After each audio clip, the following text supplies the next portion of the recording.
Week 13 is in the books. That means it's time to hit those waiver wires to find players that could add value to the back end of your rosters. And first and foremost, I want to highlight a couple of players that are already highly rostered, but not exactly 100% that I think need to be. And that includes Aiden O'Connell, quarterback for the Vegas Raiders, Mac Jones, quarterback for the Jacksonville Jaguars, Kamani Vidal, running back for the LA Chargers, Sean Tucker, running back for the Tampa Bay Buccaneers, Josh Palmer, wide receiver for the LA Chargers, and Noah Gray, tight end for the Kansas City Chiefs. Again, all these guys are rostered in well over 90% of Dynasty leagues out there, but not exactly 100%. So double check your waiver wires and immediately add these guys if they are available. All right, to kick things off, we turn to a pair of Raiders running backs who have been pretty okay for fantasy lately in Amir Abdullah and Sincere McCormick. Now, Abdullah has been in this video 3 weeks in a row now, so I'm not going to harp on him any longer, other than just to mention him as another add this week once again. But the other name, Sincere McCormick, is one that I wrote off last week because he really only had 5 touches, and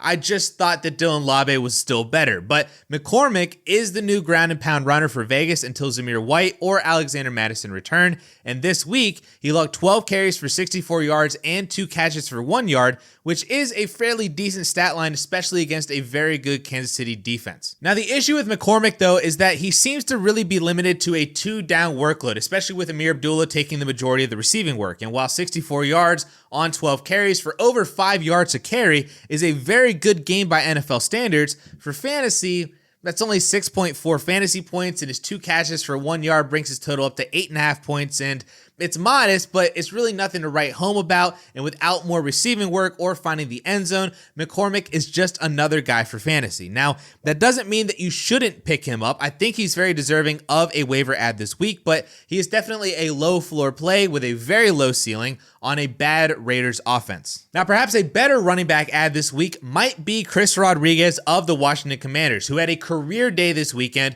with 94 yards and a touchdown on 13 carries, serving as the RB1B with Brian Robinson. Of course, some of this production might have been some garbage time work as the Commanders just thoroughly beat the Tennessee Titans by over 3 scores, but Washington could have easily turned to Jeremy McNichols as the RB2 in a revenge game, not Chris Rodriguez, but they didn't, and Rodriguez had over double the touches that Jeremy McNichols had. And what makes Chris Rodriguez an even more intriguing add is that Austin Eckler is effectively done for the 2024 season, or at least for the fantasy season, as he was placed on injured reserve and will be out through week 17. So if Rodriguez just took over the RB2 role over McNichols this weekend, he is now the direct handcuff to Brian Robinson and could offer standalone value when B-Rob is healthy, as we just saw this weekend. I would much rather use any remaining fab that you have on Chris Rodriguez rather than Sincere McCormick, as I view C-Rod as a better add for a rest of season stash, a better starting lineup fill-in if you needed one,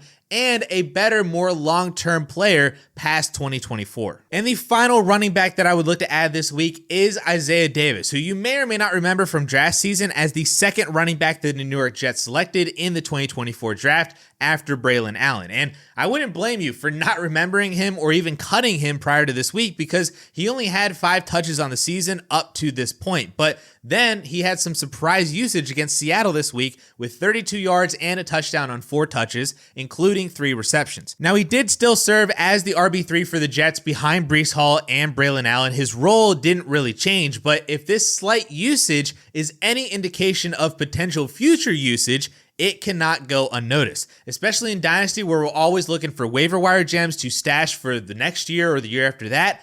I think Isaiah Davis is exactly that as we're nearing the end of 2024 and deserves to be picked up and stashed off of waiver wires this week. Now, moving over to the tight end position real quick, I just want to bring up Austin Hooper, who is now with the New England Patriots, and his recent production has been flying very under the radar of late. Over the past 4 weeks, Hooper has seen exactly 4 targets in all 4 games. He has caught 4 receptions in 3 of those 4 games. He's eclipsed 35 receiving yards in all 4 games, and including 40 yards in 3 of those 4 games.